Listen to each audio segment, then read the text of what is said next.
আয়নার সামনেটা অনেকটা মেসআপ হয়েছিল, তো বাবার অনেক ওষুধপত্র ছড়ানো ছিটানো ছিল, কারণ বাবা একটা ওষুধ খাবে 10টা ওষুধ ছেটাবে।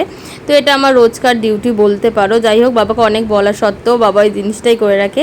তো যাই হোক, তারপরেও সামনেটা অনেকটা নোংরা হয়ে গেছিলো।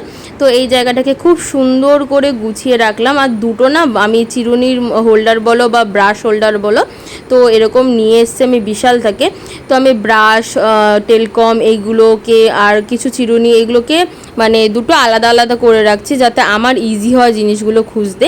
তো এইগুলোকে ঝটপট করে পরিষ্কার করে নিয়ে চলো যাই নেল করতে বসতে হবে। তো নেল করতে বসার সময় দেখলাম যে ইউভি ল্যাম্পটা প্রচণ্ড নোংরা হয়ে রয়েছে। তো এটাকে ভালো করে অ্যাসিটন দিয়ে পরিষ্কার করে নিলাম, কারণ বিয়ের চাপে একদমই করে ওঠা হয়নি পরিষ্কার। তো তার মধ্যে কাস্টমার চলে এসছে, তো আমি নেলটা কমপ্লিট করে নিলাম তার ডিমান্ড অনুযায়ী। তোমরা কিন্তু অবশ্যই জানাতে ভুলো না কেমন লাগছে নেলটা। আর চলো টাটা, এবার বেরিয়ে পড়ি বাড়ির জন্য।